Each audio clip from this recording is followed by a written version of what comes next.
Welcome back. Please silence your phones. We now pick up this scenario 3 weeks later at the third meeting of the board on November 29th, 2019. Thank you all for reconvening at short notice. We need to present to this board a serious new issue related to the economic fallout that is accruing over the pandemic. Let's start by getting the latest numbers and distribution from Dr. Rivers. The CAPS pandemic continues to grow, with more than 1 million cases and an estimated 73,000 deaths worldwide. These are only estimates because many countries are having trouble keeping up with surveillance and laboratory testing. Our models are showing that with this continued rate of spread, there may be 5.5 million cases and almost 350,000 deaths in 1 month. The 3-month projection is alarming, with potential for over 30 million cases and 3 million deaths. The Americas are still the most severely affected, but there are large outbreaks occurring in many countries across the globe. Countries with limited healthcare infrastructure have seen the highest death rates so far, but healthcare systems in high-income countries are also becoming overwhelmed. Financial markets have tumbled, with all down significantly for the year. Economic disruptions are being felt across the globe. Thank you, Dr. Rivers. So now let's look at this recent exchange on GNN that focused on the economic and financial crises that are rippling around the world.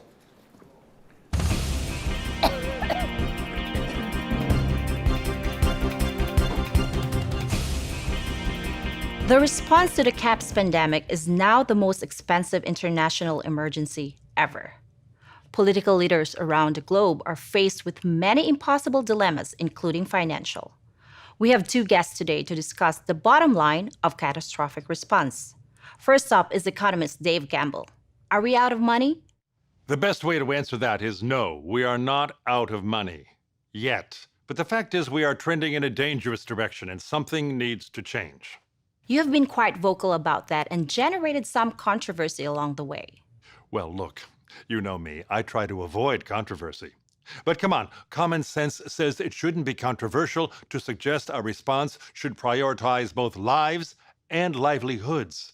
Absolutely, we need to save lives. We all know someone who's been affected by CAPS. But we literally cannot afford a heavy-handed response that suffocates our economy. Pragmatism is a wise choice. I mean, what exactly are the risks and benefits of slowing air travel, of staying home from work, closing schools, disrupting supply chains, interfering with our reliable channels of communication and news? Sure, some of these steps can help slow CAPS, but often only marginally and with serious costs. When this is all over, some families, some cities will have suffered more from our interventions than from CAPS. No question, there is a lot of suffering. Let me welcome Dr. Juan Perez to this discussion. Is Dr. Gamble wrong? Actually, in a way, we agree. Responders, whether international organizations, governments, or even employers and families, each are weighing risks and benefits. And there is not a one-size-fits-all approach, as there are different appetites for risk. What I will say, in my mind, our response should aim to protect every life we can. Of course it should be. But let's be frank, letting the global economy slow to a halt puts lives at risk. Yes, but there does need to be a balance. Okay, you both agree balance is paramount. Theoretically, that's an easy choice. But leaders are now faced with very real and very tough decisions. Just last week, traditional sources for emergency funding had exceeded their limits. As new mechanisms are being discussed, there is consideration as whether funds should primarily support health emergency response or prop up economies. Precisely. And we do need these funds sooner rather than later. Funding shortfalls are putting lives at risk and extending this devastating crisis. Again, we seem to agree. We cannot shortchange the health response, but I suspect we disagree when I suggest that some of these funds are best used to save jobs and critical industries. National leaders certainly have this on top of their minds during the ongoing debates. Look, I am not an economist or a politician for that matter, but as a physician, I am comfortable saying that our health response to CAPS cannot afford to wait for an incredibly complex debate about what sounds to me like history's most expensive economic bailout. Thank you both, and we will be watching and listening for the outcome of these vital discussions. And certainly, the market is eagerly watching for any signs of hope. Okay, to go deeper on this, Dr. Eric Toner from our team is going to give details about the financial situation. Thank you. The economic impacts are being felt in all countries.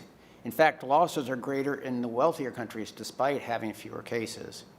This chart shows economic projections for global per capita GDP. If trends continue, preliminary modeling from leading economists suggests there could be an 11% decline in GDP at the one-year mark into the pandemic, and a 25% fall in GDP at the two-year point when after the full effects of the pandemic are felt. There is significant uncertainty about how quickly GDP would recover, but economists fear that the pandemic could push the world into a prolonged period of significantly slower growth. Unlike recessions due to normal business cycles and market forces, a recession caused by a severe pandemic would be unprecedented in the modern age because of the huge loss of both workers and customers.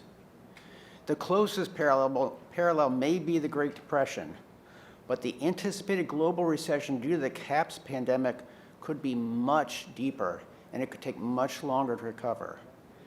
There are a number of places where financial resources could be helpful in reducing the economic impact, including public health and medical response, helping national economies, and supporting struggling businesses.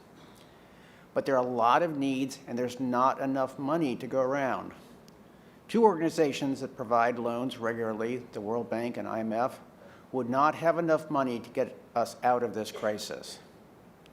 The World Bank and IMF together disperse about $185 billion per year in funds, and they've already distributed a substantial portion of that money in this crisis. Experts estimate that it would take $400 billion just to bolster the overwhelmed healthcare systems in low to middle income countries, and alone just to cope with the pandemic. To put this in perspective, the financial bailouts of Greece, Portugal, and Ireland following the European debt crisis amounted to approximately $350 billion, and that was only 3 countries. Without bailouts for national economies, economic failure in the most desperate countries could lead to collapse of national governments, which could further exacerbate the CAPS pandemic. Of course, funds are still needed to support pandemic response. In addition, there are concerns that if some highly important companies or industries fail, there could be a domino effect that undermines the already faltering economy.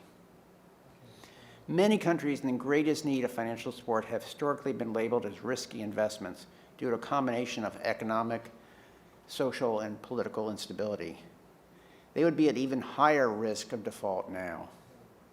Very rough estimates are that collectively donors, countries, foundations, international organizations may have as much as $100 billion to lend or donate over the coming year in this crisis. The question is, what is the strategy for what should the strategy for the donors be? This will require a huge and unprecedented mobilization of funds from many different sources. Toner. So the policy question for this board now is, how should financial resources be prioritized? Experts are discussing a number of options.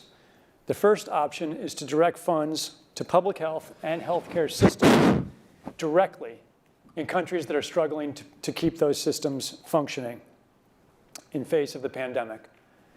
Another option would be to use funds for pandemic response to give to companies that are doing work directly related to the response, either in the making of vaccines or pharmaceuticals, medicines, N95 masks, or others directly involved in the response. A third priority would be to direct funds towards stabilizing governments that are beginning to falter in the face of pandemics. And yet another could be to direct funds towards industries or companies that might take down the global economy in some way, in some kind of domino effect, or in some way, companies that are too big to fail. So the question here is, are there nodes that we cannot allow to fail? What is your sense of priorities? We don't have money to pay for all of these urgent problems. Let me start. Jane. We need to be really clear.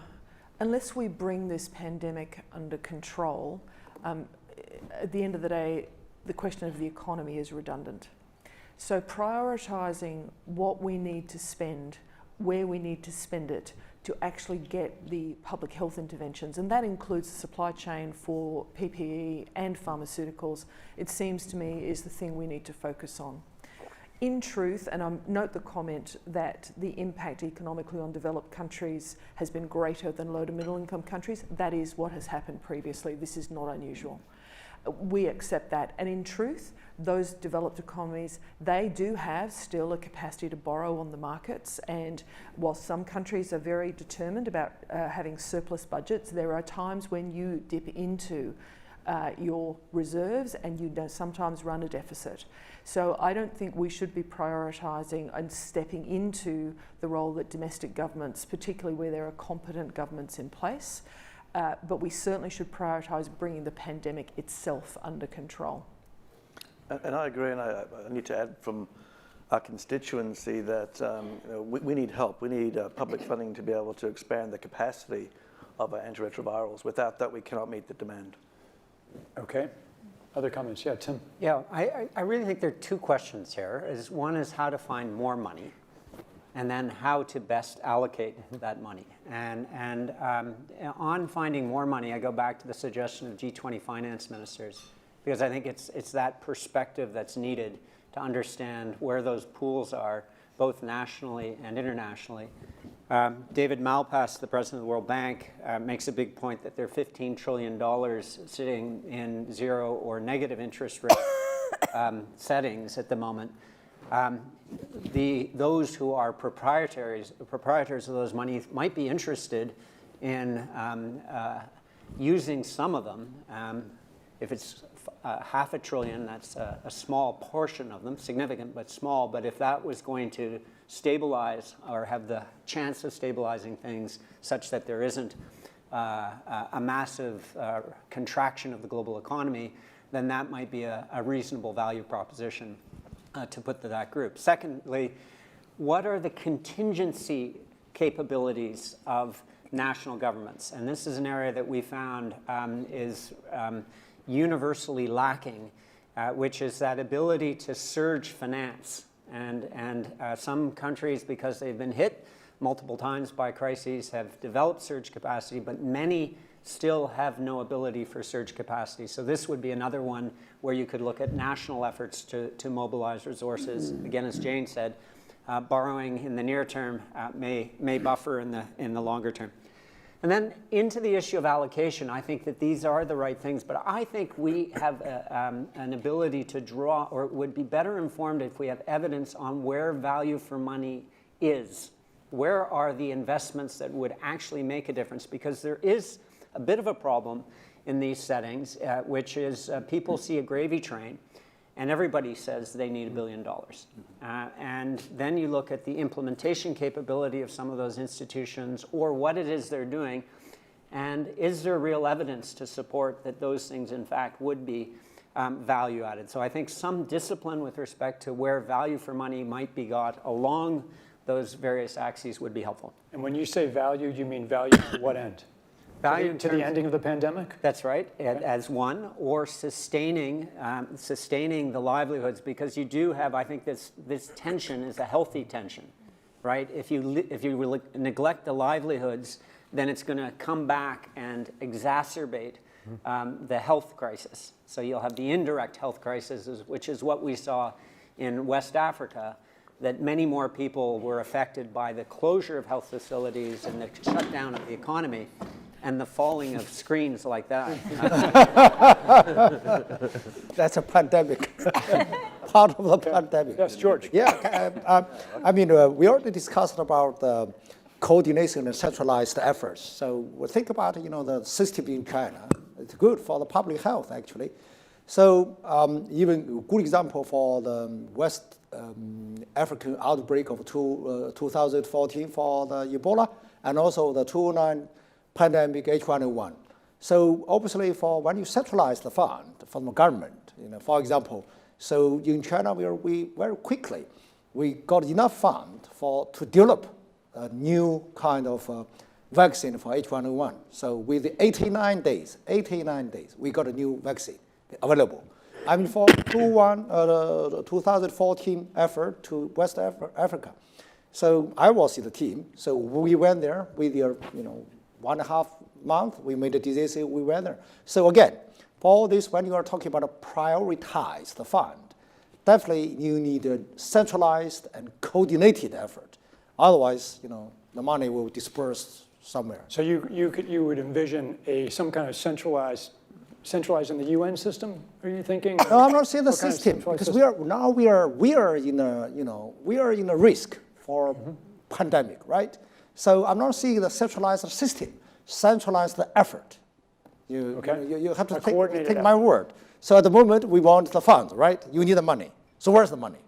So government can supply some money. A lot of private sectors, some are sitting here. You have some money, but now you need a really coordinated, centralized efforts. Their comments. Yeah, Toya. And piggybacking onto what he just said, hotels will be experiencing, crippling losses doing that.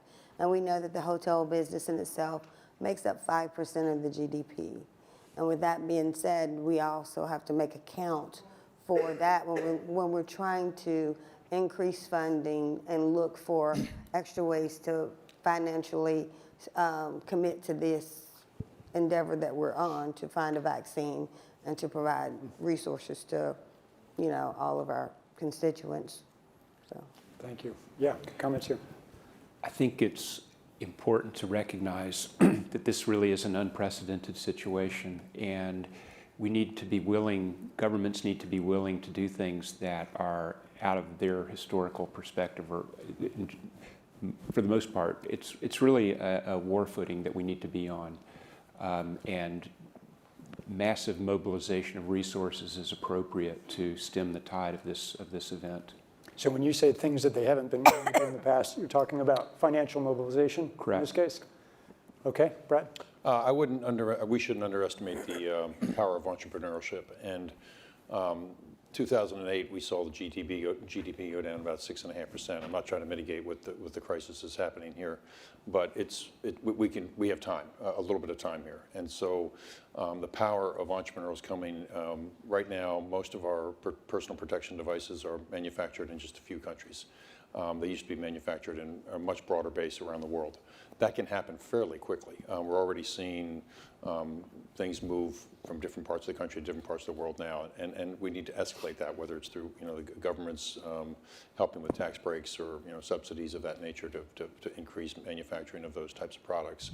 It can happen quickly. A Marshall-type plan, don't mean to say that exactly, but a Marshall plan that can go into effect can stimulate change very quickly. Okay, thank you. A couple comments here, and then I'll come back. Yeah. I fully support Steve, what he said. I mean, this is a new dimension for everybody, and we have to think out of the box, if I'm allowed to say it that easy. We have to use the international measures that we have, like the World Bank and the IMF, but we also have to be ready national to deal with this. And Jane, I agree fully with you. The main focus should be to somehow get this pandemic under control. If we don't progress on this, what is left, after all, honestly to say?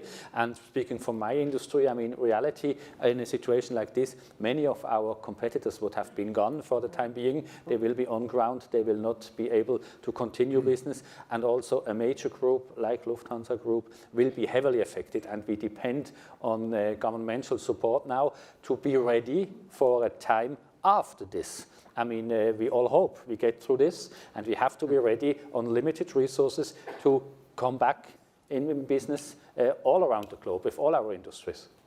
So are the airline industries, would you consider them in some ways industries that we can't let fail? Some of them I would support. I mean, otherwise the entire system breaks apart, falls apart. And still in the period where we are in the high pandemic crisis situation, we still need transportation, we still need logistics with other partners, and even for the time after this, there should be a basic service available, otherwise we can't get back. Eduardo, did you want to comment? Well, I think I would like to think that we're too big to fail or let fail, but I do believe that you need to keep the supply chains open for the containment and prevention and amelioration. We are not, I believe, at the risk of the travel or hospitality industries because you still need that backbone. for logistics and supply chain. Levon? Yeah, so I've got information that this too big to fail is now moving into the financial sector, and reinsurance companies in wherever they are operating might be in risk of bankruptcy. So the question then is, as a regulator or as a central bank, what then do we do? So the question here, I think, is about getting the rest of the financial sector. So it's obvious that the stress test that we have implemented over the years hasn't worked very well, or this is a case which is really beyond what has been expected. So for the ones that are failing, I think you need to step in, because if you don't step in, then what's going to happen is you're probably going to get a systemic failure across the financial institutions. So we need to give confidence to the market, and once the event is over, then to go back and review the models again. Can I just ask you to say, what is the implication if the reinsurance companies aren't able to operate? Does that worry you? Yeah, definitely, because this is a global market. So if the one reinsurer falls in one country, what does it mean across the globe that it's occupying in? And one of the issues here is then, does that reinsurer pull back all its funds to the head office? Okay. And then the other countries then have an issue. Avril? Thanks. So I've been told that some governments have now fallen and that others are teetering, and that there's widespread social unrest, and governments are asking for emergency aid to stabilize their economies. And I think this highlights, from my perspective, there's the existing need for funding that relates to essentially the stabilization of government so that they can continue to provide services, which frankly still contributes to the point that Jane made, which is that we need to prioritize bringing the pandemic under control. And if those governments fail, that will actually make it much harder for us to do that as we're moving forward. I think in addition to that, there's likely to be significant amount of other forms of security unrest, essentially, that can be concerning. And that can come in the form of, terrorist groups or others taking advantage of the situation, but it can also come in the form of, famines, because of the fact that there are no longer people who are supposed to be providing food in the chain there because of, disease outbreaks in an area or things along those lines. And so I think there's a need to focus on assistance, humanitarian assistance, other types of assistance that can help to prevent sort of widespread death and destruction in certain areas where we see it, and where it's actually going to make it more challenging, in particular, to address the pandemic as it continues. But there's also the need, from my perspective, to be looking for the next few months. If we still believe that a vaccine is not going to be available for many, many months to come, then we're going to continue to see a trajectory of an expansion of this. And as a consequence, we're going to want to be able to make sure that we actually have the infrastructure in place to deliver the kind of assistance that we need in these different areas across the board, so that we can actually continue to manage the situation, not just economically, but political instability and violence that might outbreak as a consequence as well. Thank you. Yeah, Jane, and then we'll come right around here. My staff have rightly reminded me that, particularly depending on the kind of finance mechanisms that you put in place, there will be issues for particularly low to middle income countries, concerns based on history about what that implies for those countries going forward. So I think the search for liquidity and the search for financing mechanisms that give people collectively confidence, and acknowledging that governments that are unstable or are politically vulnerable will find that even difficult to participate in the conversation. I do think the engagement of finance ministers and the big global mechanisms, but including the private sector and the banks, will be important. When we went through the GFC, it did require a very significant collective effort to maintain liquidity and to actually keep some of our big financial institutions afloat. This would be the same. And if this is the rolling new normal, sometimes delaying spread so you can actually keep confidence in your institutions and keep your economy moving, albeit at a sluggish rate, will be a really important part of the agenda, I think. Sophia?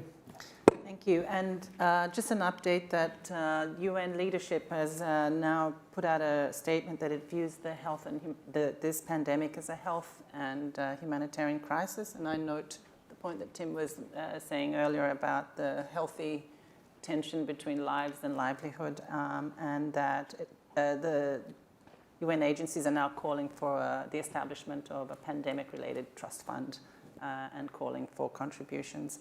I wanted to say that if we're now heading into the situation where governments are falling and you're having political instability, that if you end up then going into the other spectrum of conflict, then that's also going to compound the effects and also much more costly in the response. Chris? Yeah, thanks, Tom. A couple of points to make. I think this is going to take unprecedented effort to raise additional resources, but I think what resources we have to prioritize public health.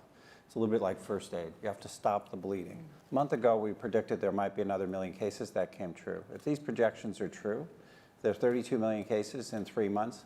The need for government, industries, companies is going to outstrip any possibility of our mobilizing the resources. We can't keep up with the shape of that curve, so we have to stop this pandemic. And that's where we put our first amount of money. What do we have to do to make sure we're doing everything we can to stop the growth of this pandemic? Then, assuming there's some resources left over, we have to think about who are our critical partners. And the companies that will be our best partners of this are the companies who have been thinking about this ahead of time, who were prepared, who had redundancies and plans for their supply chains. They're going to be our strongest partners. So we are going to have to help work through public-private partnerships to support companies, but not all companies. The ones that are critical to sustaining that global supply chain, keeping commodities, people, food, other essential things to sustain the stability that we need to prevent governments from faltering, et cetera. So we're going to need much more specific information, and we're going to need a lot of that information to come from the industry itself. I think a complicating factor, I think, that goes to advancing understanding in the public marketplace also is impacted by the fact that the investor community is not discerning properly from misinformation and disinformation.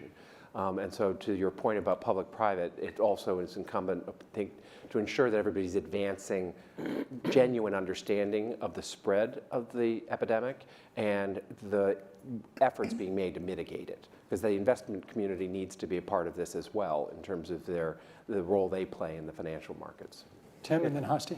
2 points. First, our country directors at the World Bank are sort of reporting in that there's quite a bit of unethical activity with respect to tying emergency loans on a bilateral basis to longer-term conditions related to access to natural resources in low-income countries, which could indeed compromise the economic viability of these countries moving forward. So there is an issue related to making sure that the emergency doesn't facilitate worst practice or unethical practice in terms of financing.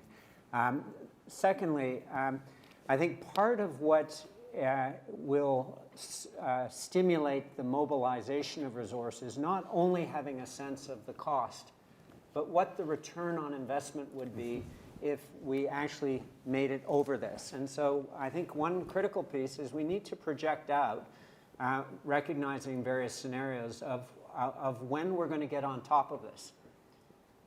The world's population is finite. We know it's doubling, at this rate, exponential. We'll get to global coverage of this soon enough with some sense of cost scenario. And if we could project what a sufficient investment in best buys would get us in terms of minimizing not only the costs going into this, but also the accelerated uptake of the recovery, then I think that would be helpful in getting investor confidence. Is that something the World Bank could do, this kind of projection, or is that going to require We do this with incredible scientific accuracy to 0.001%. So yes, it is the sort of thing that the bank could do, and really focusing on projecting to that medium-term set of outcomes where you can begin to look at the ROI. Hasti. I think as we talk about prioritization of funding, as someone who worked in a hospital during the Ebola crisis, when so much of the funding for the hospitals go towards combating this specific disease, we can't forget that there are going to be patients that are impacted by other diseases who would have otherwise lived, received the care they needed. They would be in the ICUs that they need to be in. And with those hospitals inundated with these specific patient cases, we can't forget to help them, first and foremost, to be able to stop not just this disease, but all the others that are impacting patients. Yeah. other comments? Yeah, Adrian and then Steve. So I think, first of all, if you think about three broad buckets, perhaps. First of all, we have to accelerate shutting down this current outbreak. The second is we have to prioritize industries that allow us to bounce back. But there's the third piece, which is there's 200 epidemics a year. So how many times can we continue to respond to an outbreak? So how are we prioritizing investments in preventing this from happening again, having a faster emergency response, having better data, having better systems to isolate, quarantine, and control? Steve? I think that there's a risk that we assume that our interventions are going to be more effective on the health side than they really will be. So I think there's a need really to be honest with ourselves about what we're able to accomplish. Having said that, I think that prioritizing resources to the health and public health response is going to be very important, and my staff tells me that those resources are running very low. That prioritization is an important element in sustaining the trust of the population in the system that they're living under, and in a lot of ways that has to be a high priority to try to track that and make sure that public trust doesn't erode any further than it already has.